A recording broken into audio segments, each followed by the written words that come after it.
Yeah, like this guy. Hey, bro. What's up, Hey, bro? what's up, bro? What you doing there, bro? Man, all my bros. Wow. It's the brotastic. This is the broiest episode of the Quick that has ever been. Is it? So I hope you guys had a chance to sort of peek at some of the other episodes we've had, and uh, you know, I sent you guys some information, but just as a quick recap, this show is part of a movement that I like to call productive nostalgia, where nostalgia is a dangerous emotion. It's one of the most dangerous emotions. However, it can be turned to a productive end. And I think that when we go back and look at the times that we spent, we did this important kind of work, the kind of work that really puts tentacles out in the community wherever it goes. You can't do soldier songs without having some sort of community military connection, because that's what the point of the piece is. It has that, for me, this is one of those pieces that is designed to sort of bridge that gulf of misunderstanding that there is between the civilian and military community. And so before we get started with, how this piece affected each of you individually, some folks from our audience, I don't think Soldier Songs has been done in the Dallas-Fort Worth Metroplex, has it, David? No. No. Not So some folks from Dallas might not know, and this is a international show, but I mean, we want to make sure the Dallas folks understand what's going on here. So, David, could you give us some insight into the piece itself and sort of the inspiration that you took from your family and friends in the armed services and how they informed this whole project for you, how it sort of changed over the years? Yeah, sure. Well, first, thanks for everybody for getting together for this. It's so great to see you guys all in one place. It's amazing. Soldier Song started, God, what year was it even? I mean, 2004, I started writing it, and then it was premiered in 2006. And the initial question I had was, how do we, as a culture, make our soldiers? That was the initial sort of starting point. And this is, after 9/11, and culture was evolving and things were feeling more militarized. So this was a sort of question I wanted to explore. And as I started to explore it, I realized that I had a lot of ideas about military service, about the military in general, about war that I hadn't examined for myself. I then also realized that I had a number of family members and friends who had experienced it directly. Stretching back to my grandfather in World War II, up to people I had gone to high school with. And so as the project evolved, those voices came into it. Initially, just for information, I asked everybody if they would sit down with me and just talk to me about their experience, initially just as sort of research, just so I wasn't, just going off and saying what I thought, but it was really actually kind of expressing something kind of, truthful. And as I talked to them and as I worked on the piece, I realized that they needed to be part of it, that it wasn't really my story to tell, that it was their story. And that it was my job to help kind of present it in a way that communicated their experience in as honest a way as possible. Mm-hmm. So you actually went out and interviewed all these folks. Yeah. This was a research project that sort of turned into a real personal connection. When you started doing these interviews, I mean, doing this show, I get to know people in a different way. And I get to know a little bit more about the ethos of each of these artists that we bring on the show and what drives them. And, in the process of sort of exploring, these sort of complex concepts, I end up making a stronger connection and knowing people a little bit better after having done this interview. So how did that change for you? Were you surprised at some of the things that you heard, or did it give you a deeper understanding of these people? I mean, I know that the point is to make the civilian community understand a little bit more than the military, but I think that it sounds like this experience sort of did that for you as an individual as well. It was totally transformative for me. I mean, for one, I had these, like I said, these attitudes and these ideas about, military service that I just, were completely transformed by the experience. And just like anything, you have whatever bias you have, and then you interact with people and you get to know people, and those biases they evaporate, I feel like I gained a deeper understanding of the challenge, what the experience of combat can be like, and more than that, how one carries that experience on for, the rest of their lives. This idea of combat being a one-way door, that you can go through it one way, but you can't ever exit it, you know? Yeah. And, you know, just talking to, you know, the interviews shape the piece, right? So this idea that, well, I've never talked about this with anybody, this sort of refrain in the piece, that wasn't in my original plan. Did anybody else just get like a shock of chill bumps down your arms and back and spine when he said that? I just that voice. Who was it? Your uncle? Was it your uncle, right? Yeah, Man, his voice. Yeah. I never talk about this with anybody. I never talk about this with anybody.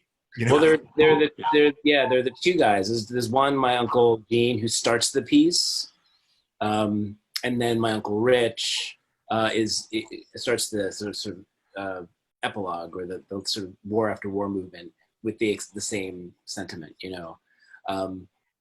And in a lot of cases, this was the first time that these guys had, not just guys, but these individuals. Right? I want to clear that it was not all men in the who I interviewed. You know, this was the first time that they had talked about it in some cases with anybody, was, you know, on this recording that we were making in this interview that initially I wasn't planning to use. I was just recording it so I could reference it. And then I realized, oh, these voices have to be part of this piece. Yeah. So it was the process of writing the piece was a process of discovery for me. You know, it's not the piece that I think I initially set out to write. It completely kind of wrote itself over the 2 years I composed it. I feel like pieces like this do that to you, you know, just in the process of doing it. Yeah. You know, you're thinking, I'm going to make this thing and they're going to love it and the audience is going to go crazy, blah, blah, blah, blah, blah. And all that just doesn't matter. Yeah. Because it's in that journey. You're learning so much and about yourself and about the audience.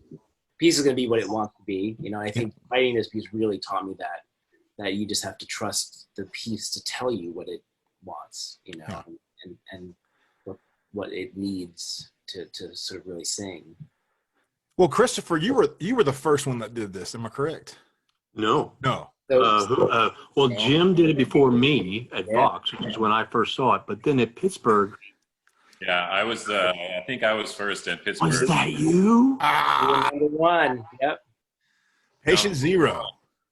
So Timothy, what was that like when you man?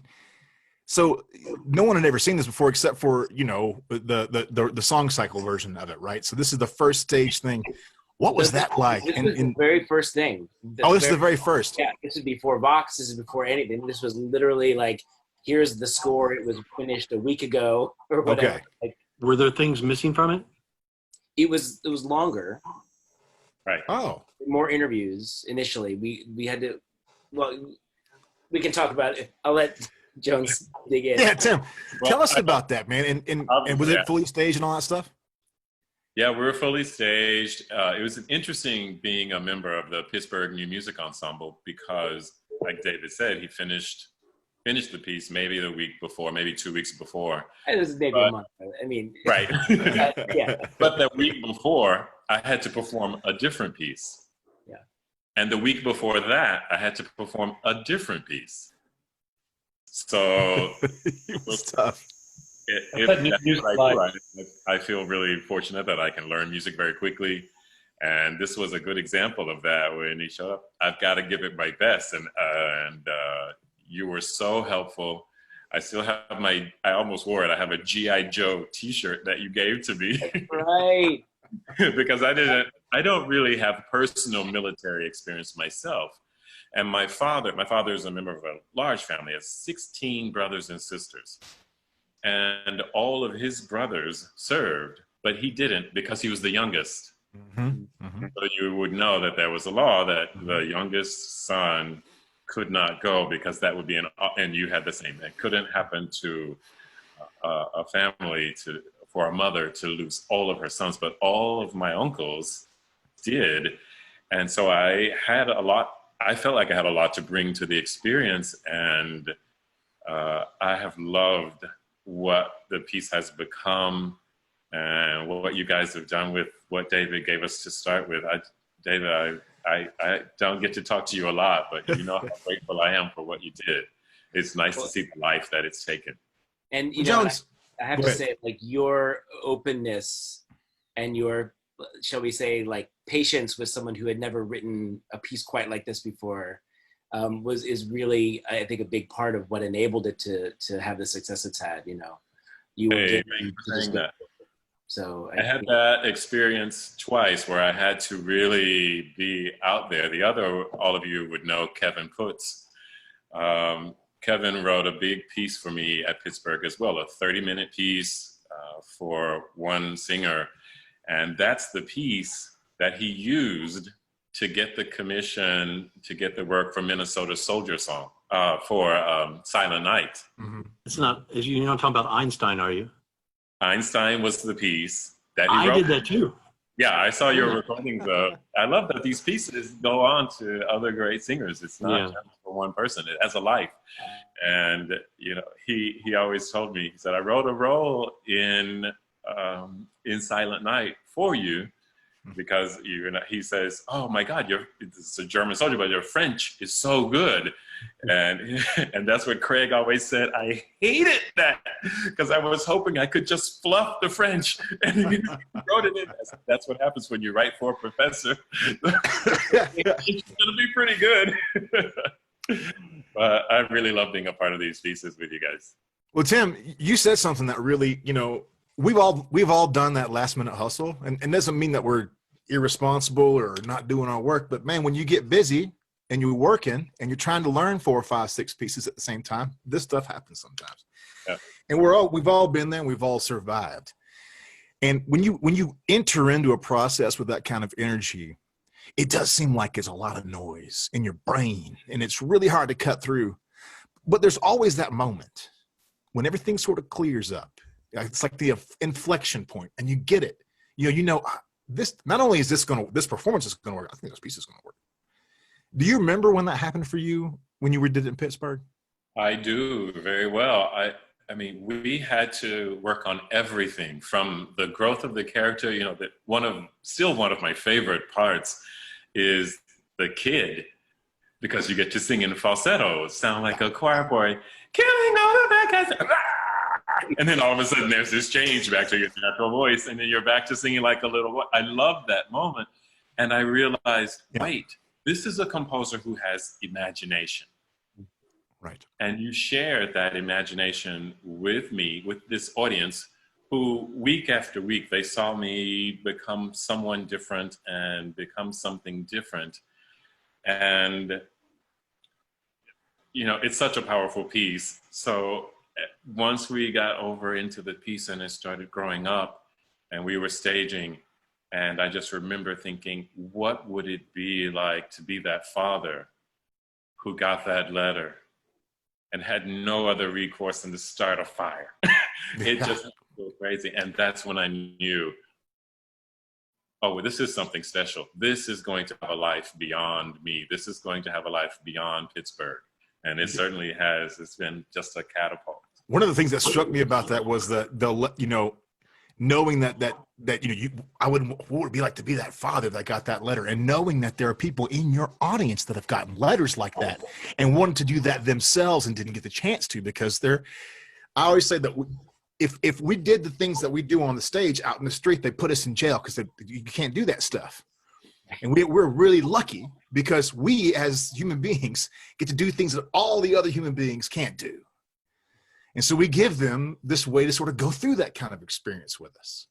And that just struck me, right? Because, you know, I got off on a little tangent there, but exactly. We can take everyone else on our journey. Yeah.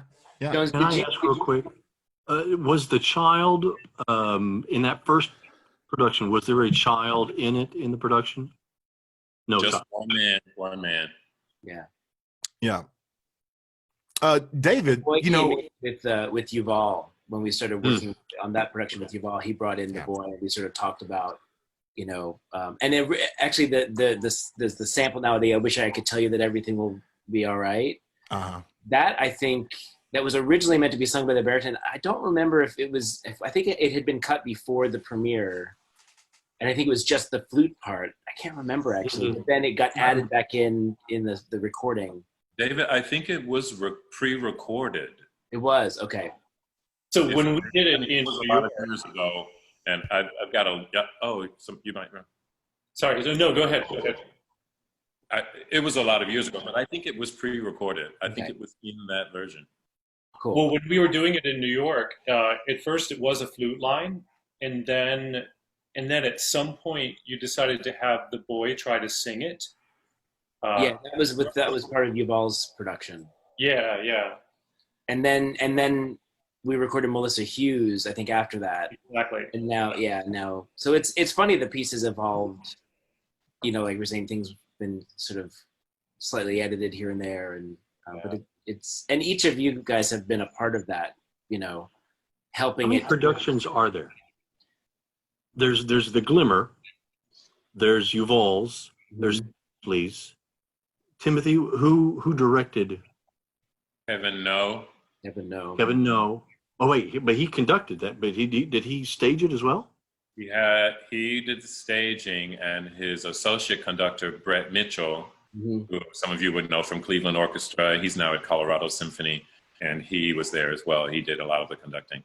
So there's 4 productions. And Christine There's Micael production- as well. Yeah, Christina. And what? Yeah. And there's a production in Germany that was done last year. Jochen Strauch directed that. And, And then there's A.K. Tatus. and Tata, yeah, the Tata Morrison.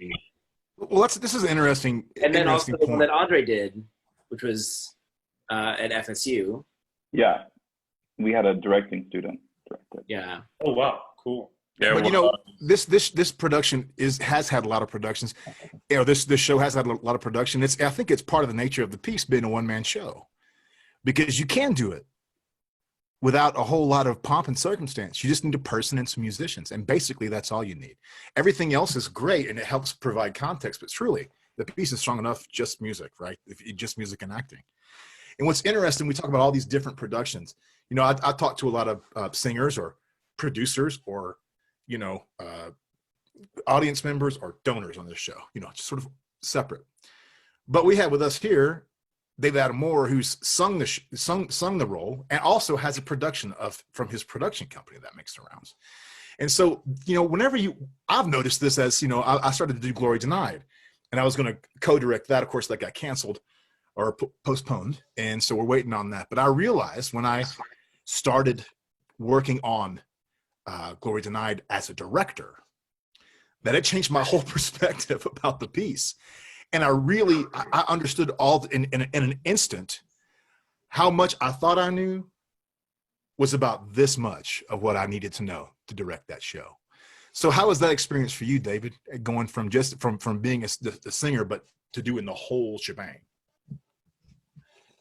For me, it was a really cool outlet, because by the time I didn't direct it. Tomer Tzvulun directed it, and then my partner Vita and I designed it. Mm-hmm. But we co-designed everything. So like my technical area of specialty is video design and projection design. And then Vita's is set design and costume design. But we got together and we conceptualized everything, and then went to our separate corners and executed the technical areas where we specialize. And because designing that show was such a big job, I didn't sing it in Atlanta where that production premiered, but then we took it to San Diego and I actually sang it there.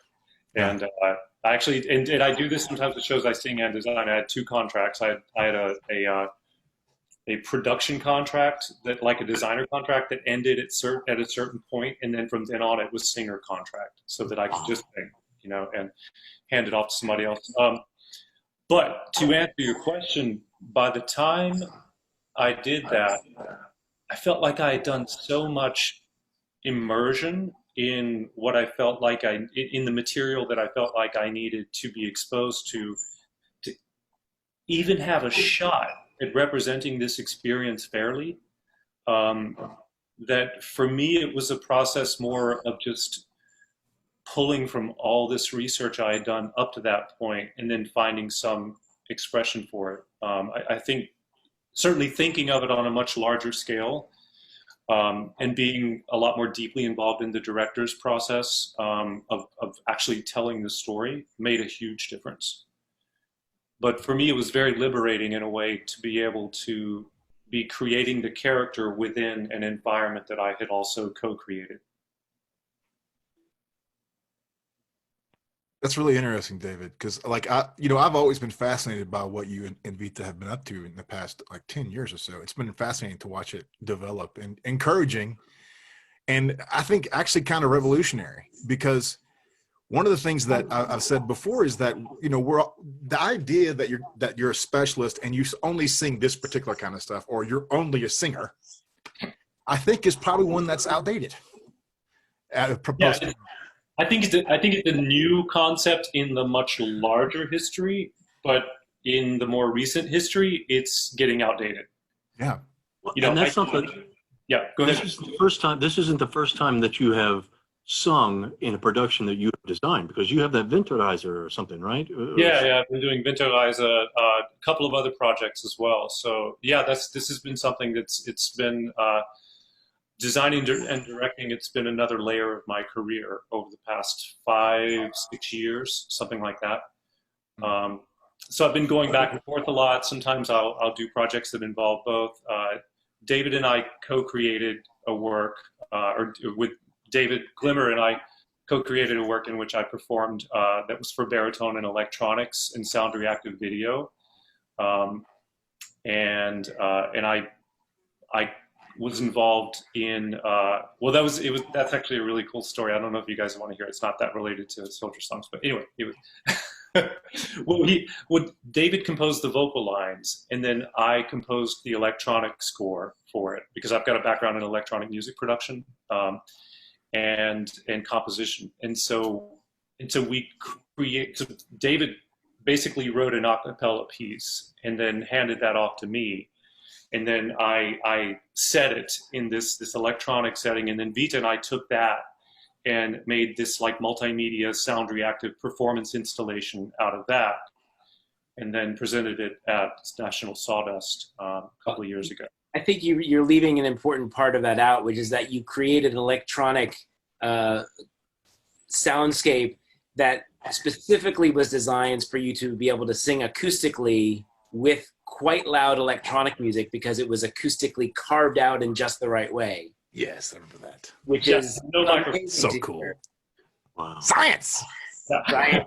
Yeah, no microphone. It's actually really simple acoustics, but like you can because you have total control over the way that you work with the mixing and the harmonic spectrum in when you're working in the electronic medium, you have total control over the harmonic spectrum. So what you can do is actually craft the composition around the areas where the voice has the most acoustic strength.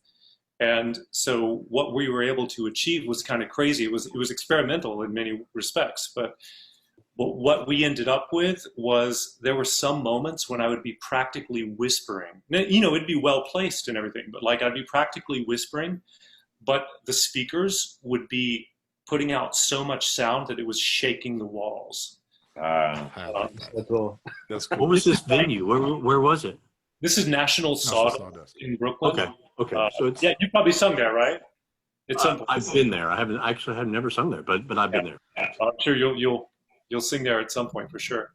What I love seeing, and what I love hearing from this story from David, and the ways that he is coordinated with the other David Little. When you guys, it's really interesting. I mean, I keep talking about opera manifests all these weird connections, and this is, I mean, sometimes they're emotional and sometimes they're financial and something, but this is a really interesting creative relationship that really was spawned out of this piece, right? I mean, 100% before, or collaborators or colleagues before you did Soldier Songs? No. We met through this piece. Yeah. That's really cool. Now, Christopher, when was the last? How many times have you done Soldier Songs? I was actually trying to figure that out before I got on here. And David, you'll have to help me. There was somewhere down in the village that we did, and it was video. Yeah, really long haul. It was such a weird thing. I think we were trying to do like a ISPA showcase. Yeah. Or something, and it was. We didn't really know what we were doing, I think. Yeah. But there was that. I have no idea what it was. And then I did it at Prototype. and I did it in Holland, and I did it in Fargo, North Dakota, Yes. Wow. with a wood chipper. I love it. I love it. So when was the last time you sang this? How many years It was ago? Fargo. It was Fargo. And actually, it What was, what year was that? that was 2 years. It was fairly recently. 2018. Yeah. And that was the hardest time I had with it, for several reasons. I had that January, we did it in April. That January, I did John Cree in that production that traveled around. I did it in Chicago. So I was a psychopathic killer in that. And I had no time off. I went straight from there to doing Three Penny, where Mac, and I was a sociopath. And then I had 1 week off and went into this with Pete, doing. And I feel you so much, brother. I feel you I was much. a It's my wreck. entire life. That's what we get cast as, right? Because all I know how to do is I know how to do lots of things. I get cast as ragey things. Yeah. And that's great. And it's scratches and itches. There you go. We got all kinds of hands coming up. And that's great. But it was a rough kind of, and I had some personal things going on too, but it was hard to ride that line, of what's real and what's not. Yeah. Kind of thing. And I love to get really close to that line. Chris, I'm with you, man. I love to get so close to cracking that it's everything you can do just to hold on. And I see Tim shaking over his head over there because he's a teacher. He's a professor. But I've seen you go. How do you get explain, color and how to paint emotion? Well, it's really difficult. But if you're experiencing the emotion and you open your mouth and let sound come out, guess what? You don't have to pick any color because the sound of sadness is coming out of you right there. And this is that's me all the time. When we were in Holland, my daughter was just born. She was like 3 months old, maybe like that. And it was fine. And it was a quick, buddy. We were out of that town. I slept like 6 hours the entire time I was there. We were there so quick. We loaded in the morning of the show. Yeah. And it was nuts. It was a total great. Beth production. I mean, just straight up. It was great. We were doing it great, and it was going great, and we got to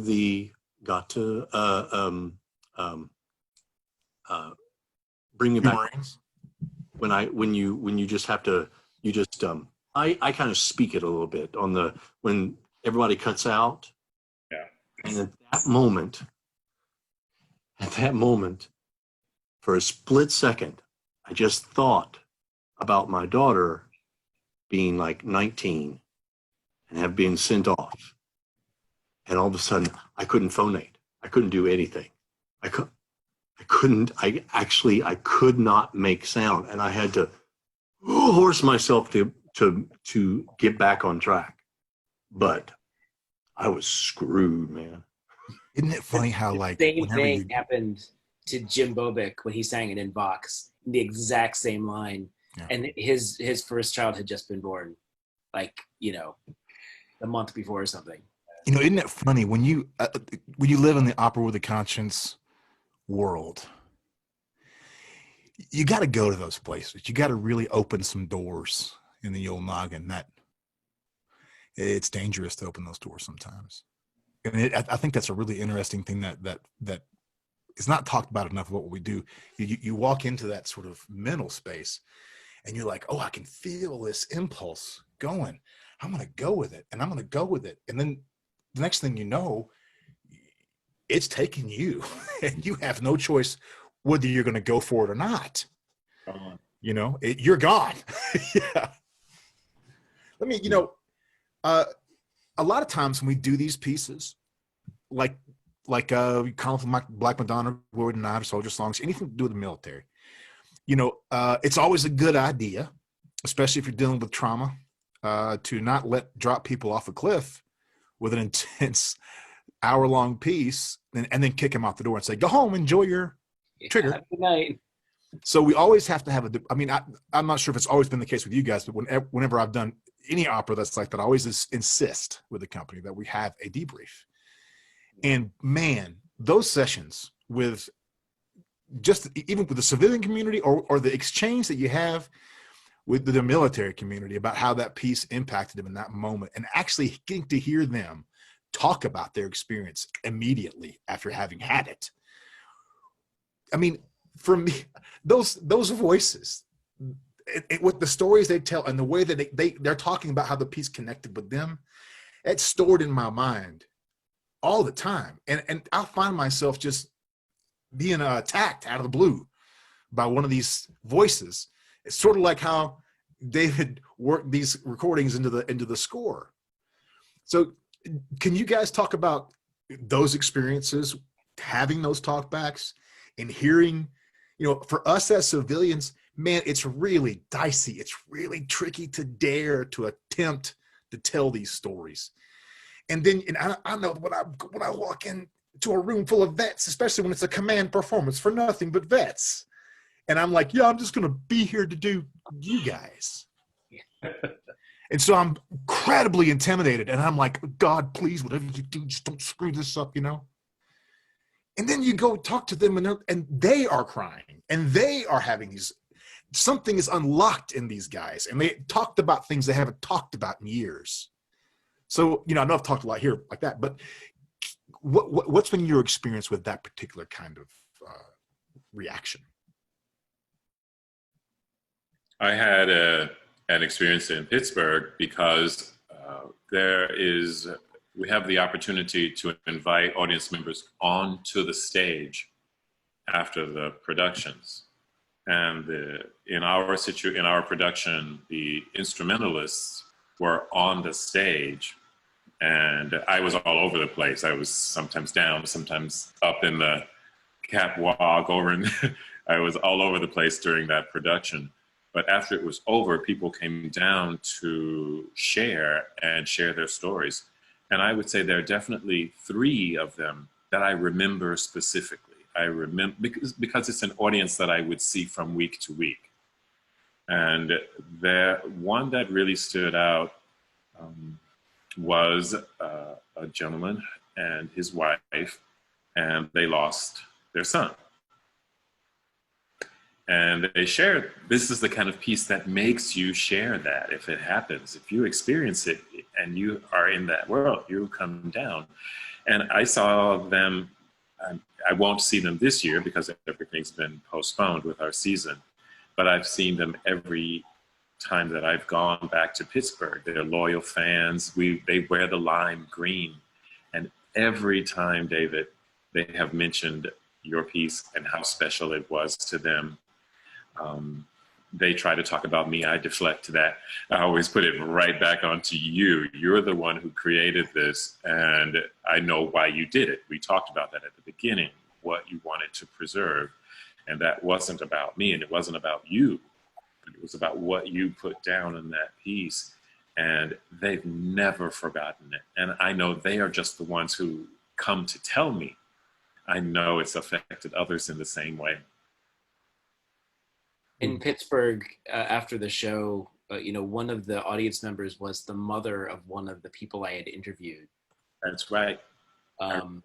And she was hearing these stories for the first time in her son's recorded voice during the performance. Wow.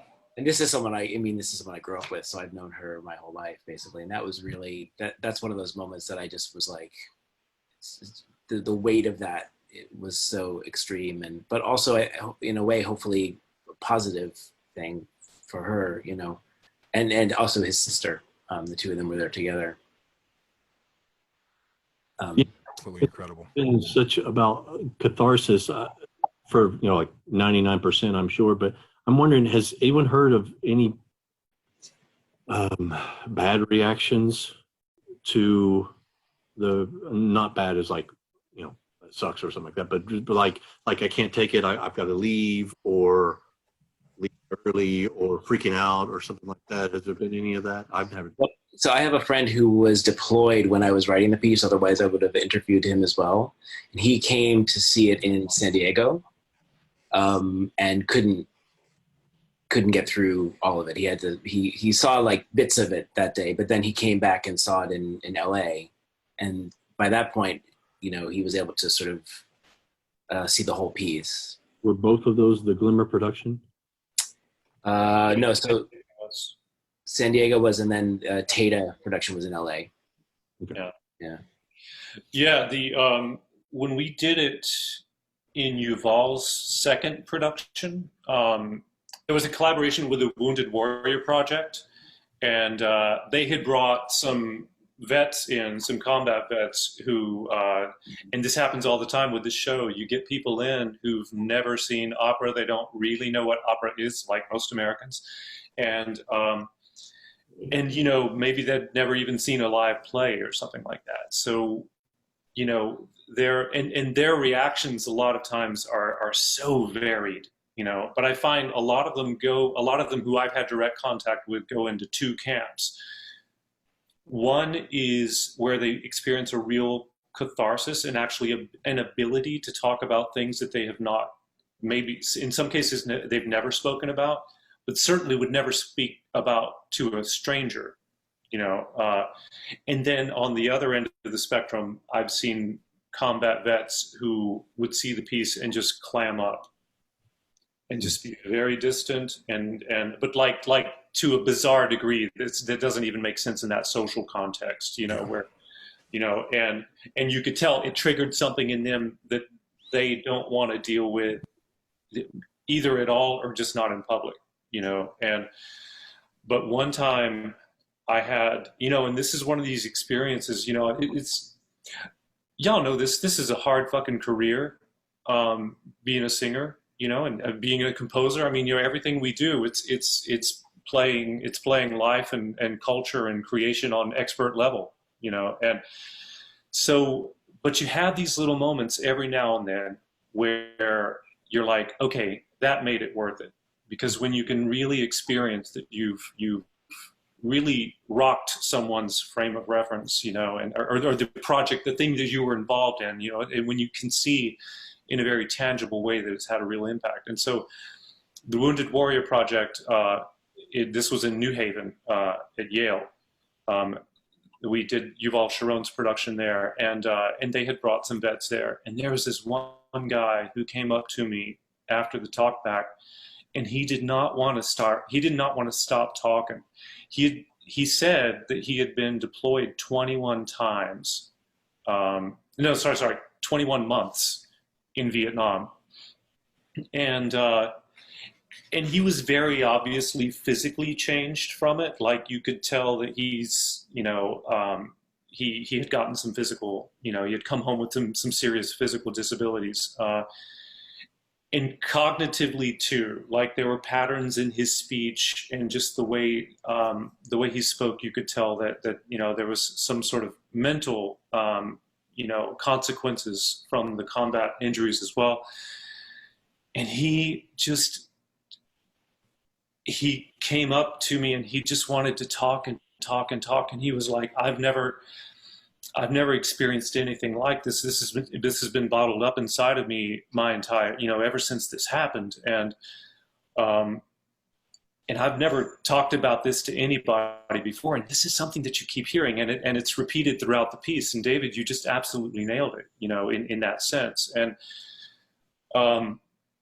And he just kept saying, thank you, thank you, thank you. I just can't tell you how much good this has done me to get some of this off of my chest, you know. And I'm so glad that he came there in the context of the Wounded Warrior Project, so that he's got actual support to, you know, help him deal with the sort of aftercare of this experience, you know. David, did you meet him? Do you remember this guy? I don't think I did. Yeah, he had glasses. So So yeah, that was one of those experiences where I understood the power of this piece and the power of this art form. Well, I think a point that you make, David, about having sort of professionals who, you know, can create these experiences in a safe place for people, Yeah. I think is also really important. I think that's something we've always been very, you know, in any production that I'm directly involved in, we always try to have a talkback that has someone, you know, if it does sort of trigger something, which it I suppose could. I mean, it's an intense piece, you know, and it hits a lot of different areas. You know, you want to be prepared for that, and I think ultimately, thinking of it as a kind of a service in a way to be able to provide this space for Michael.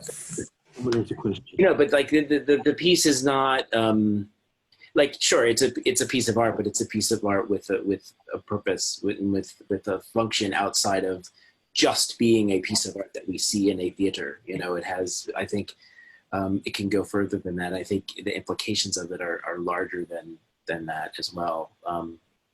The word opera means work. Right. But this kind of opera, it doesn't mean it works as in functions, you know? But I like to say that opera means work. So opera should do work. Mm. Opera should do work in the communities that it's presented in. And that's that concept of opera as a service, David. Thanks you for that sweet, like right down the middle fastball. Sure. Because that is a central idea for me right now. It's always been like a sponsoring thought and a place where my art came from. But since this crisis came in, boy, it's become even more clear to me that that's what we are here for. It's not aggrandizement. It's not for praise. It's not for applause. It isn't for the circus freak nature of it. It isn't for how cool it feels to make neat stuff. Should make you feel. It's like Should make you angry. I want the audience to either be to hate me or love me or be confused by me or disturbed by me.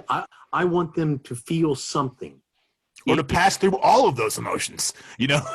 It's the best.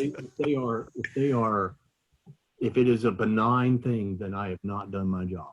Yeah. Yeah, I agree. Yeah.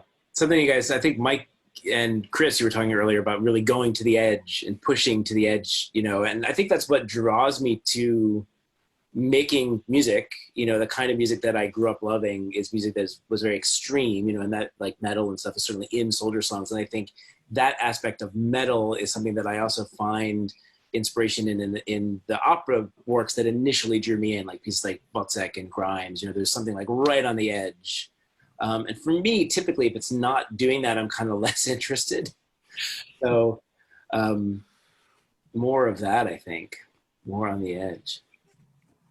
You know, Well, I'll say this. I don't know any composer, at least living right now, who dramatically, and this may seem like a very kind of whatever kind of thing, but if I need time, if I have made a dramatic statement and I need time as a character to think about it, and I don't know, I'm thinking about, like, I don't know, for some reason all of a sudden I got the opera, the telephone in my head, but if I need time to go over and do something or to carry that dramatic weight, I don't know any composer who writes better that way. And I mean, when I mean that, I mean theatrically, who composes theatrically with the drama in mind. A lot of times, you know, it's not just about like giving you time for a breath. It's not a physical breath that sometimes you need. It's this dramatic breath that you need to, all right, I need to give this much time because the audience is, I'm thinking about the JFK, and just top of my head, after she sings the aria to him, and he's, of course, this was the production too, but you gave enough time for Matt to reach out his hand. Mm-hmm. Yeah. That's still to this day, just thinking about it. you gave enough time for that. You supported that with the music. And I don't know. This piece does that. It's really nice, isn't it? It's really nice. It's fantastic. It's so comfortable too, like this shirt. You know, Andre, we're a bunch of old boomer adjacent codgers over here. We've been sitting up here talking. Well, back in my day, we didn't even have no young artist programs. We just had to find somebody who sang real well and follow them around all day. So, you know, we've all lived a while, and we've, you know, whenever you're a little bit older, you have a different perspective on things.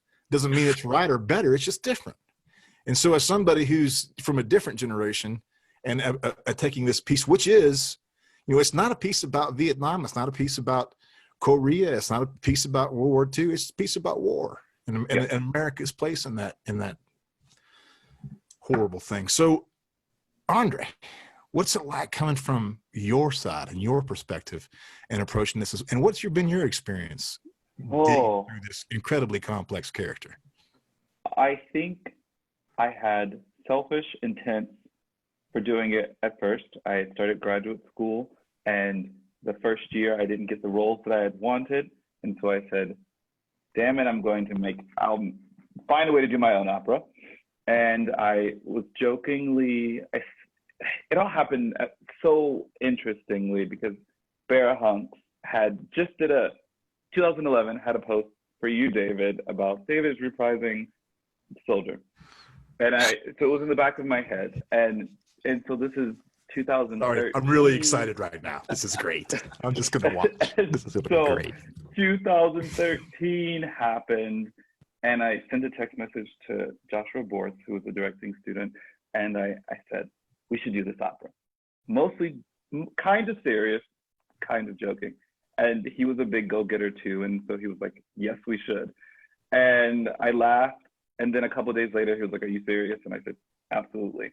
And it all, luckily, so by that point, it was 2013, the CD had come out, so I had the whole piece. And Chris, your videos from the Beth Morrison project was on YouTube. So it all happened at the right time that I kind of was like, okay.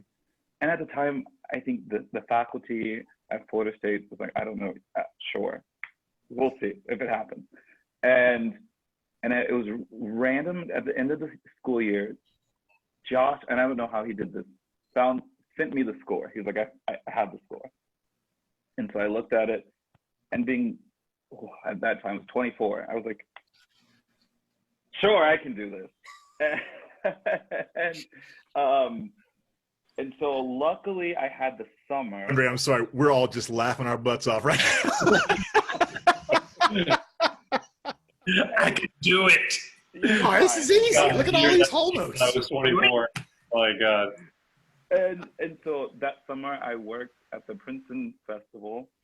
I don't remember what opera they were doing. So I had a lot of time during the day to like practice, look at it, whatever. And so I was like, cool, easy. School year started. I had to teach. I had to go to school. I had to be in the operas that they were doing. And we were all doing it at the same time. So it was me, a student. The director was a student. I wrote my friend Cody Martin, who was a pianist at the time. That's great. He played it. And there was a conducting major who was interested. He was down. We worked with the Veteran Society at Florida State. So we had a few vets that kind of went through the process with us and kind of gave their stories. We, instead of a child, we used two dancers that kind of represented, in the beginning, for the child, the Real American Hero, they were soldiers. They were like play toys, and I would run and move them. And then they would be soldiers with me, and then in Two Marines, they were the two Marines. And so it was beautiful, and it was wonderful. And because we were all students, we had a good space that we performed it in, but it was kind of bare bones. We used chairs where the soldiers, we made it work. It was great. We had a little projection. But all of it, I think, it all happened so fast, and we only had one shot at it, and we had to talk back. I really don't know what happened. It's all a blur at this point, which is why I need to do it again, because the piece was so important and so special, and I knew that then. But at that point, at 24, I could say that I could relate to the first 4 pieces, because Still Life with Tank is 22 to 24. And so everything past that was acting, but it was more as if. And I mean, I guess at 31, I can get to still range, which is still not that far through the piece. But it was so amazing, and it was so important. And as much as it was a moment, I think, for myself to grow, I had no idea how many musical and acting tools I would get from the piece, because you have to use so many. And 2 Marines killed me, died. If I could do it again, I probably won't die as much, but I died. Both because, like you said, going to the line, and you go to the line, and you're there, and then it was, and I was in control up until about the Bring Me Back My Son part. Oh. It just kind of whoop, all downhill. And I don't know if any of you guys had water breaks at all throughout the piece, but we had to put one in. There's like a water bottle that was hidden that at some point, because I have no idea how you all just do it from top to bottom. I had to do a costume change in the middle of it. Yeah, because in our conceptualization was that up until, what was it, Steel Rain, it's the soldier, and then the end is his father. Right. Yeah. That's not how we told that story. So I had to do a costume. I was always so thirsty, and this costume change was like that. You had no time.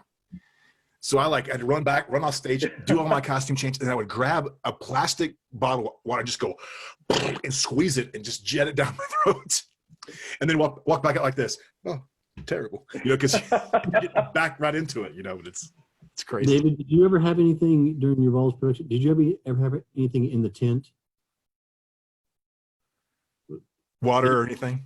Which David? In the tent, you know how he would pull up that tent? Oh man, every set I work on has some like sneaky water on it somewhere. Now that Sneaky water. I like sneaky water. When the tent came up, there was a little slit. Yeah, in the tent I had some too. Yeah. But you had to get it before they hit that light cue where they put you in silhouette, because otherwise you'll be like. They had water in the war. Most of them, I think. Andrea, I have to tell you, just listen to how you described your entree into this piece as the old boomer adjacent codger. That impulse that you had will serve you for the rest of your life in this business.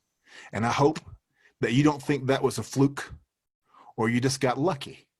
That right there, brother, that's the future. I appreciate it. Yeah. And when I talk to young folks, I'm like, don't wait on the gatekeepers to let you in, because they ain't going to. Gotta go. Yeah. And the fact I love, even in college, you were already thinking about doing end runs around the gatekeepers. And brother, that's the only way to I think that we're going to move forward and past this crisis. So, man, take the bellows and blow that impulse up to 1,000,000, man, because I'm just totally blown away that you did that. I would never have the guts in college to pull something like that off. No way, I couldn't have. Didn't have the organizational skills. I didn't have the chops to do this at 24.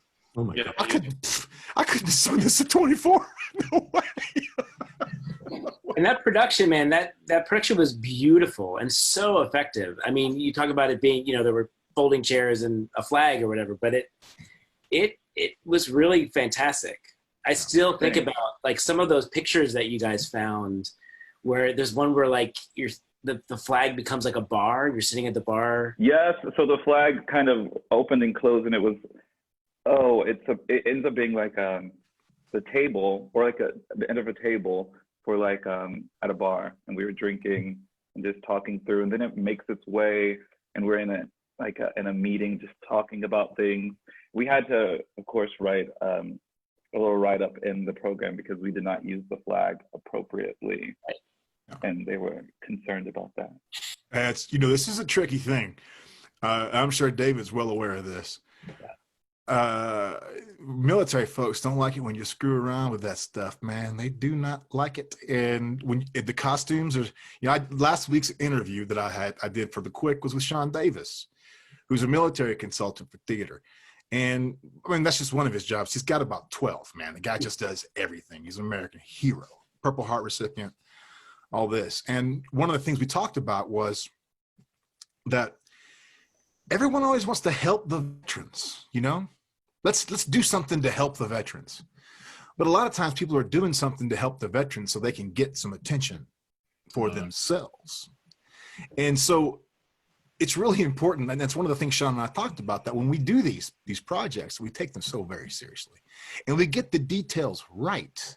And we don't disrespect these guys, because the point is to remove this gulf of misunderstanding, not deepen it. And you can hurt trying to help. So whenever we try to help the veterans, let's do it right. And I know everybody here is definitely in that group, because we've seen what an incredible impact this piece has had on all of us and all of our audiences. Gentlemen, this has been an absolutely wonderful conversation. I tell you, every time, it's easy to get depressed in these days, but every time I have a conversation with real creators and people that are doing this thing that we do for the right reasons, and it's so apparent and it's so clear. And I want to thank you all for giving us the privilege to talk to you about this incredible piece, and thank David for the gift that he gave us all. Thank you. All you guys have just been so important to this piece, and it means a lot that you'd all get together and just talk about it. And it's great to see you all in one place. We're all alive. Yeah, it's so great to see you guys in one place, especially Timothy and Andre. I haven't met you guys. I've seen your names a lot and heard about your performances, but it's a real honor to meet you both. It is a fun kind of fraternity, isn't it, guys? Yeah, I like it. Great to see you two, and great to meet you three.